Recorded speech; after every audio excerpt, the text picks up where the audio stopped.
গাছের ক্ষেত্রে আসসালামু আলাইকুম, স্বাগত আপনাদেরকে আরেক নতুন ভিডিওতে। আমি মোহাম্মদ জারিফ বাপ্পা, আপনাদেরকে স্বাগতম আমার ইউটিউব চ্যানেল এবং ফেসবুক পেজে। আমরা বিভিন্ন ধরনের প্রশ্ন পেয়ে থাকি, তার মধ্যে কিছু প্রশ্নের আমি উত্তর দিচ্ছি আজকে। আর প্রশ্নগুলো এমন থাকে যে ক্যাকটাস যারা ক্যাকটাস ঘরের মধ্যে রাখতে চান বা ক্যাকটাস জাতীয় গাছগুলো ঘরের মধ্যে রাখতে চান তাদের প্রশ্ন এটা থাকে যে ক্যাকটাস ইনডোর হয় কিনা বা ক্যাকটাসে পানি লাগে কিনা। এই ধরনের প্রশ্নগুলো খুবই কমন এবং সাধারণ একটা প্রশ্ন, তবে অনেকে জানে না বা এই ধরনের বিষয়গুলো প্রশ্ন থাকে।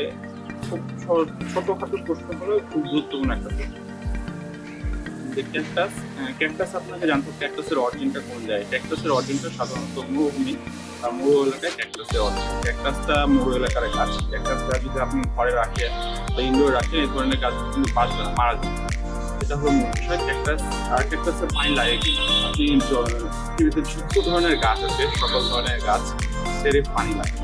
আর গাছের ক্ষেত্রে পানির বিষয়টা এমন হলো যে গাছ পানির গ্রহণের ধরনটা আলাদা হতে পারে, তবে প্রত্যেকটা গাছের ক্ষেত্রে পানি লাগে। সেটা আপনাকে বলতে হবে যে ক্যাকটাসে পানি লাগে, তবে পরিমাণে খুব অল্প।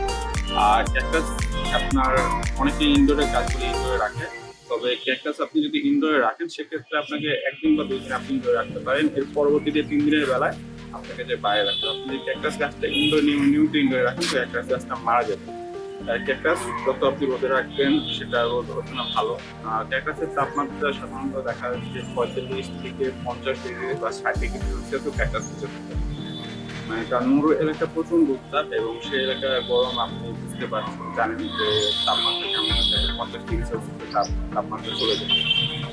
তো ক্যাকটাসের ক্ষেত্রে যদি আপনি ভালো ফলাফল পেতে চান, ফুল পেতে চান, তবে আপনাকে অবশ্যই রোদে রাখতে হবে।